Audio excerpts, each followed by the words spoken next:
Now, news that are coming onto our news desk this evening is in regards to how the president's tour flopped in Embu County today. But the mistake that the president and his team, and more so I say the National Intelligence Service team, have made is going ahead to make a certain impromptu arrest of one of the member of parliament of Embu County, that is Gitonga Mukunji, the member of parliament of Manyata constituency in Embu County. Now, this is a stab to President William Ruto's Mount Kenya tour. Now, this sets President William Ruto Mount Kenya tour back back to where it began. The president has refused to accept that he does not have the support of the people of the Mount Kenya region. And that is why the news coming onto our news desk this evening from Embu County. Manyata MP Gitonga Mukunji was arrested in Embu as President William Ruto toured the county today. The MP was in town awaiting for the arrival of the president when he was seized by DCI and NIS sleuths. He was bundled into a Subaru car and taken away as his supporters protested. The MP was taken round the town for hours and later released at PI area in the neighboring Kirinyaga County. Now, witnesses said they saw the officers who were in plain clothes grab the lawmaker and forced him into the car and sped off to unknown destination. Speaking to the nation on the telephone after being released, the MP said he was in the central business district where the president was to address the crowd when 6 officers pulled up and took him by surprise. I quote him, "The officers confronted and arrested me. They pushed me into the car and sped off. As they sandwiched me, they took me round and set me free after the head of state left," he said. Mr. Mukunji said he was not given the reasons why he had been seized. They were 6 officers, including the driver. They confronted me before the president arrived and whisked me into a Subaru car. Are we together? Now, however, the officers didn't mistreat the member of parliament who had arrived in town to welcome the president together with his constituents. Now, the officers appeared friendly and didn't subject me to any form of torture, he said. Mr. Mukunji, an ally of former Deputy President Rigathi Gachagua, has been a strong critic of President William Ruto's government. He fell out with the Kenya Kwanza government when he refused to participate in the impeachment of Mr. Gachagua. Now, Mukunji was also among Mount Kenya MPs who rejected the controversial finance bill. Further, Mr. Mukunji has been in the forefront condemning the abductions of Kenyans who are critics of the government. Remember, the MP who mobilized demonstrations in Embu County, that is, after the abductions that happened last year in December, when one of his constituents by the name of young man by the name of Billy Mwangi was abducted, and for days he wasn't seen. The parents were crying all over social media and different media platforms, calling upon the president to intervene for the release of their boy. So Mr. Mukunji was among those that led the demonstrations in Embu County to call for the release of Billy Mwangi. Members of parliament, and more so those that come from the Mount Kenya region, have been portraying and sending out a picture to the president that, Mr. President, you are loved, you are welcomed, and these people will sing praises to you.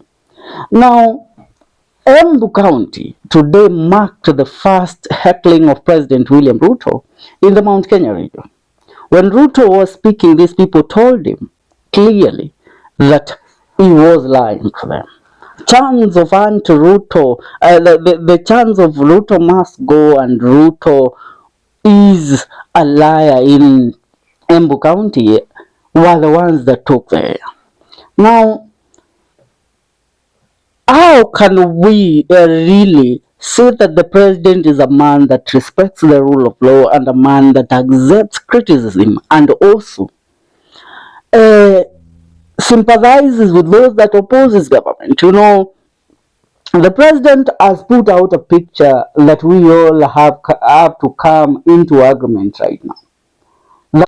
That he cannot accept somebody to stand out and mobilize, or let me say oppose him in public. Now, the message and the display that was today made in Embu County revealed that President William Ruto has failed. He has failed in capturing the mountain once again.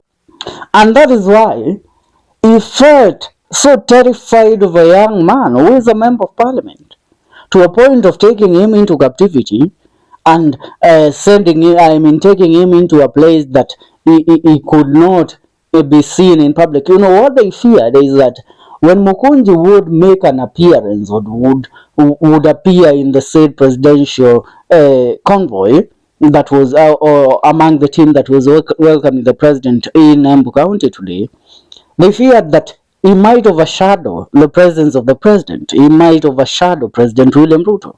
So the NIS and the DCI gathering the intelligence and realizing that this young man could make the president look like he has no effect on the people of Embu, they took the action of taking him away until the president was done with this tour in in Embu County. Now, according to how this story has been analyzed and how it has been told, the president is about time that he sits down, reevaluates, and now comes up with a new strategy of how he is going to approach some constituencies in Mount Kenya region coming tomorrow, because tomorrow is the last day of his tour in the Mount Kenya region. If he is intimidated by somebody like Mukunji, now we wonder what will happen tomorrow in Kiambu County, where he will be visiting an area that the governor, the senator, and some members of parliament, including the member of parliament of Githunguri, Gathoni wa Mushomba, are great opposers of President William Ruto's regime. Are we together? So the question is, if the president can't take criticism from Mukunji, he cannot stand the mobilization of Mukunji. People like Mukunji don't need to pour money into mobilizing. They just need to show up, and people will show up for them. And that is what Mukunji did. Now, what will he do when the Iron Lady herself, Mama Gathoni wa Mushomba in Githunguri, shows up tomorrow? Will they also arrest or kidnap Gathoni wa Mushomba until the president is done with this tour? That is the question that a lot of Kenyans are asking. Now, looking at what Kenyans are saying in regards to the arrest of Mukunji, I want to read a few comments. One, Nancy Kamau says Mukunji buys violence aid cheaply. These are bought out people who have the mentality of Nicompons. I see one Edwin Joke is saying, Mr. Mukunji, stand firm and don't fear any man or woman. God is the lift of men. Gideon Jero says, how was Mukunji abducted while he in the company of all these people? This is why I sometimes prefer walking alone, hata shida ikitokea niwe nikijua ni mimi na Mungu wangu, than walking with a group of cowards. Nestor Ramsey anasema ile pesa ilitengwa Runyenjes. Kweli maendeleo tunayo. Lucy Joan anasema Embu people are lucky to have Honorable Mukunji, the incoming governor of Embu. Terry Ann Bogo anasema 2027 Mukunji for governor of Embu County. Yeah, those are some of the reactions from Kenyans. So wewe kama Mkenya na ambaye umekuwa ukitazama tour ya Rais William Ruto eneo la Mlima Kenya, what is your take? What are your opinions? Leave a comment in the comment section. See you in our next video. Remember to subscribe. This is the Kenyan Daily Report.